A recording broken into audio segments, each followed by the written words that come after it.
This is a Clouds weather alert.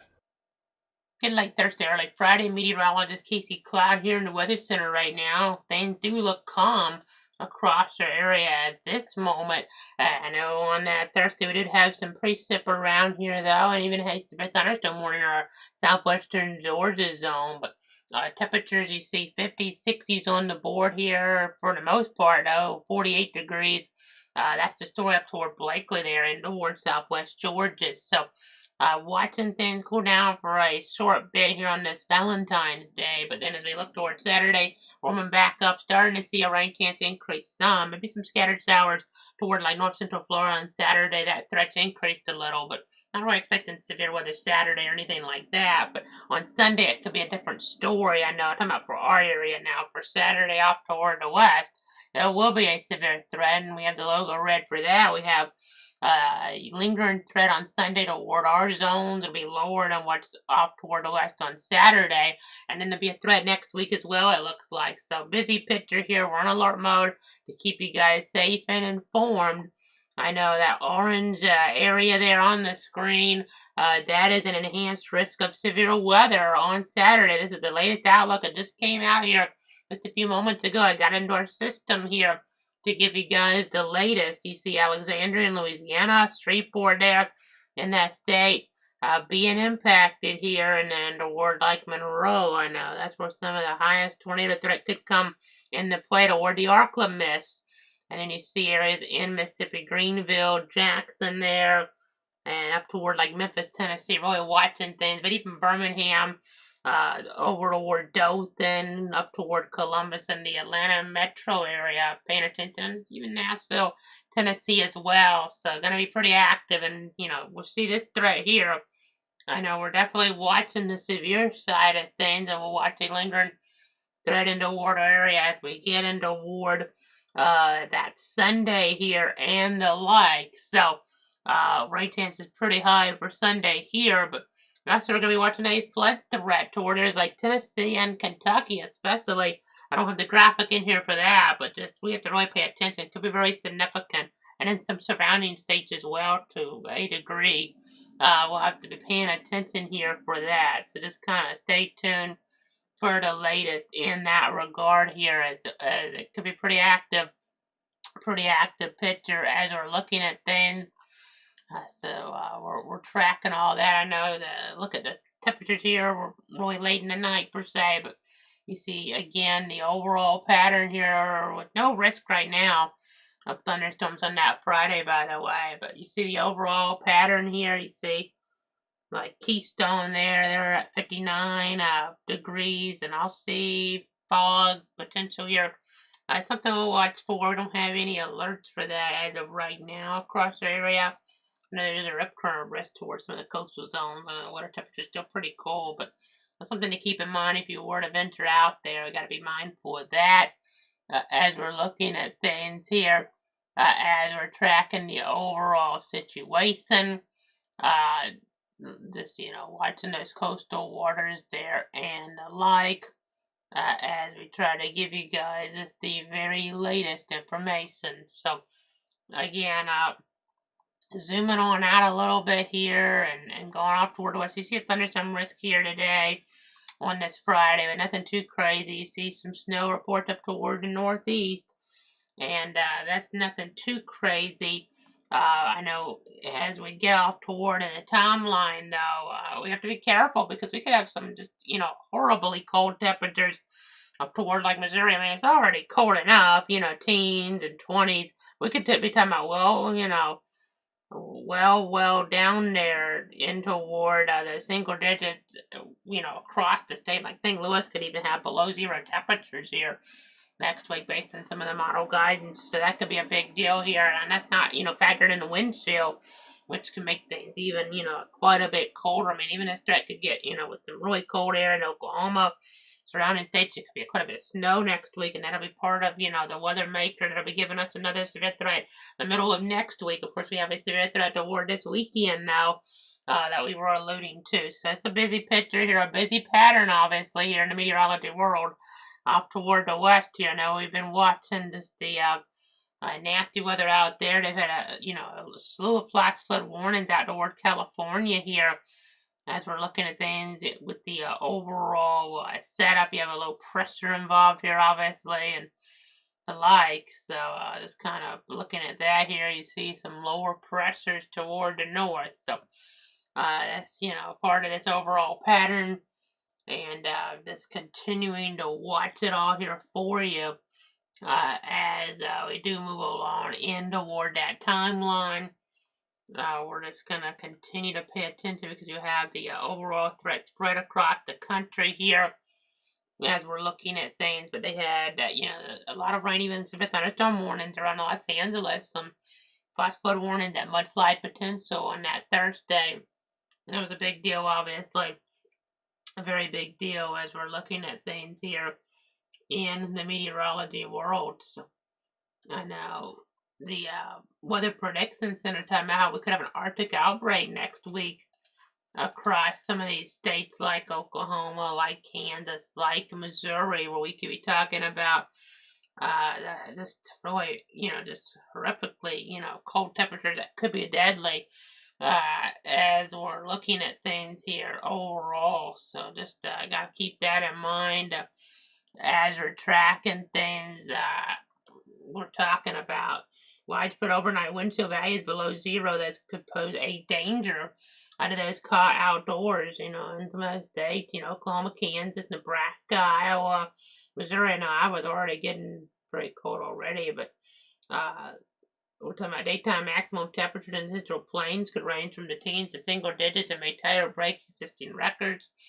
That's a big deal there. And I know going back to the 1899 period around here, we had the state record, I believe it was, for the coldest reading. That was on February 13th, 1899. It was in Tallahassee where we had a low of -2. Not expecting anything like that. We will cool up next week here.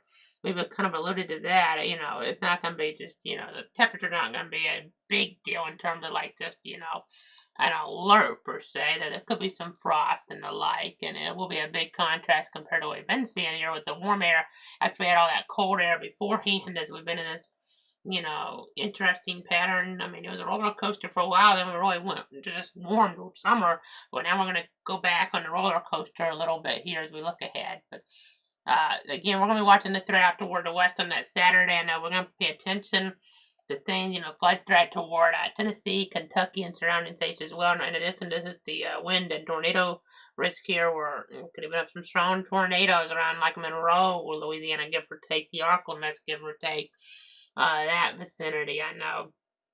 Definitely paying attention to that. I know we do need some rain as we're looking toward our area here still. They had that wildfire. We were alluding to it on Facebook, sharing a post, and also just talking about it in terms of our coverage there on that Thursday morning with that severe warning in southwest Georgia. Well, this is southeast Georgia. I'm talking about where Brantley County, we actually had some buildings, some structures damaged / destroyed by a wildfire there.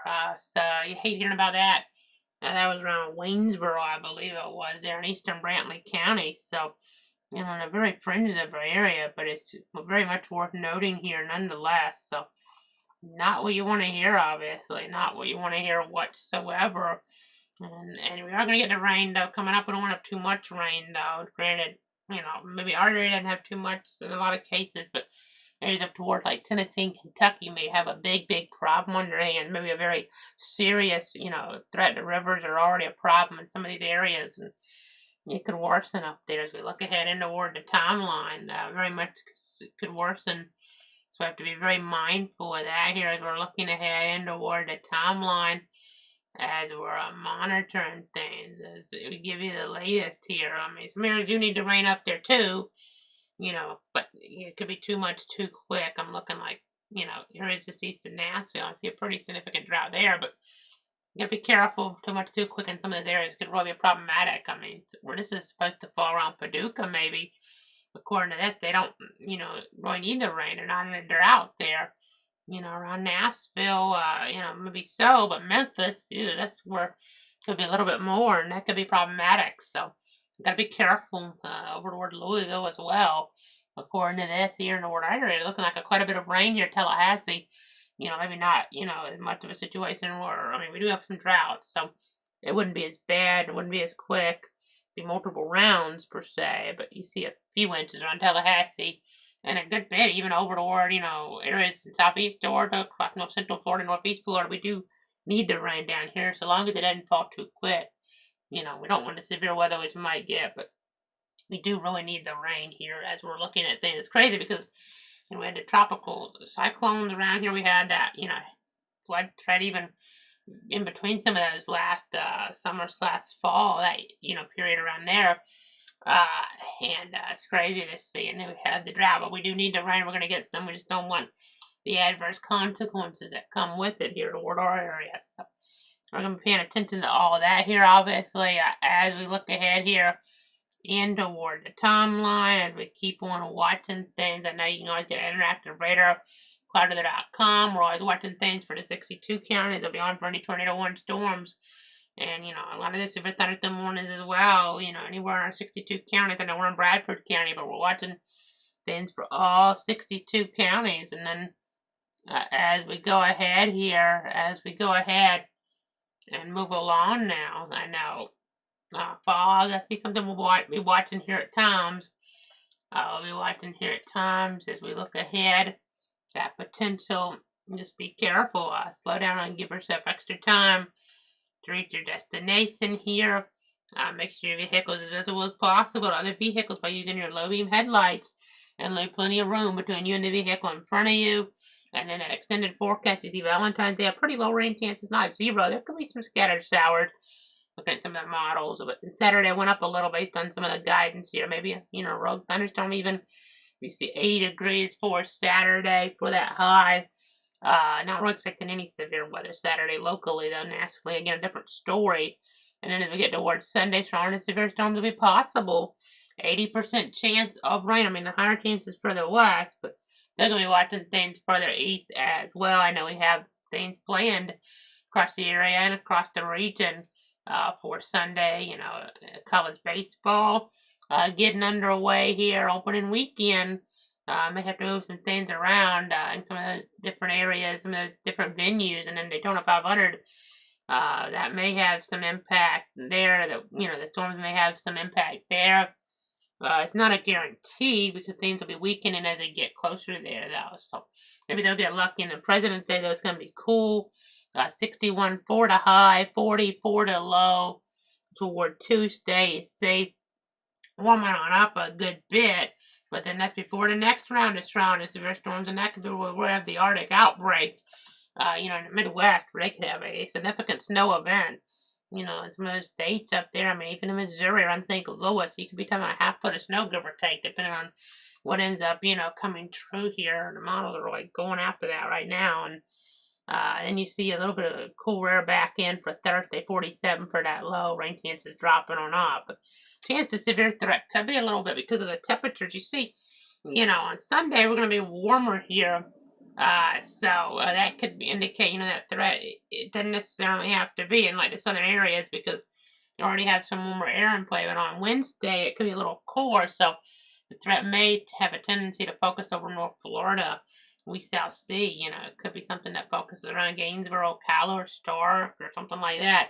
But that's uncertain at this point. St. Augustine, that could be a threat that's more of a North Florida type of story than the one where, South Florida is definitely involved on Sunday. If not a greater threat up there. But again, we're going to continue to watch things. There was a greater threat back on this Thursday when we had the warning in play in Southwest Georgia. Things, overall were pretty calm. They were overall pretty calm, in terms of not really having just the one warning. So that was good, at least. We did have one, I believe it was, wind damage reported on Southwest Georgia and Early County around Blakely. Down wired with damage to a carport occurred there. So that's always something you don't want to hear about.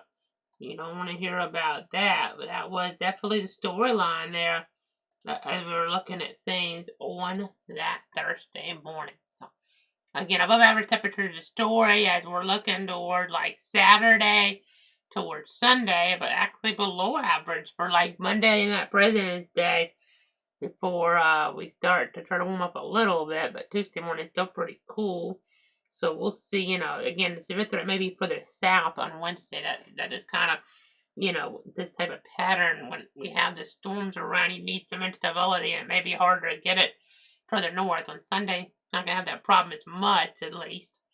I mean, you can have a problem like that for sure sometimes, but on Wednesday you would be more likely to have that problem, and then that might push the threat further north, like North Central Florida, the Big Bend region, maybe even in Central Florida, some maybe Florida Peninsula, based on what we have, some of the different aspects of the pattern here set up. It could kind of push that a little bit further south. So that's gonna pretty much wrap it up here for tonight. As we're looking at things, as we're tracking the overall scenario, I hope you are, just getting, up to date with all this here. With the update tonight, as you look at things, I think that'll pretty much do it here for the time being. Thanks so much for tuning in. Thanks so much for trusting me. I'm meteorologist Casey Cloud here in the Weather Center. As I'll go ahead, I want to pull up our other source one more time and kind of wrap it on up here. Kind of wrap it on up, as we say here, the different platforms. You can kind of see here Facebook, Twitter /X, YouTube, Twitch. Of course, the website you have, be right there, cloudweather.com. It gives you an interactive look at things when we're not on the air, or even if we're on the air. You can go there as well. So that'll do it. We'll be back as needed to the weekend, I'm sure. We'll probably have to come on a good bit. Got lucky on that Thursday, not having to come on too much at all. But don't always get lucky like that around here. We had that snow a few weeks ago in some of the area. That might be helping to kind of keep things a little calmer, but it doesn't last. Eventually, most of it will start to catch up. But even if we don't have as much here, locally with some of these further west, big deal. Toward like the Arkland mess on Saturday, could be a tornado outbreak there, or at least a lot of wind damage potential. So we're going to keep an eye on that, and we'll be back as needed. We use our discretion more for now, so don't come on for as much for that. But we'll retweet stuff like there on Twitter /Cloud Casey. I know we had, some of those tornado warning storms in rural areas, but they were, so on for a bit.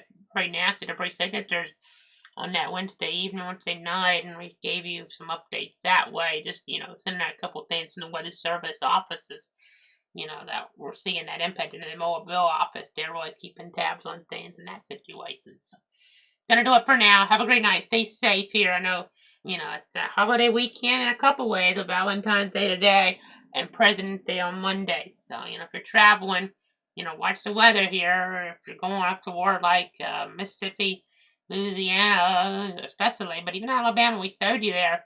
Now, risk, some of those different areas here.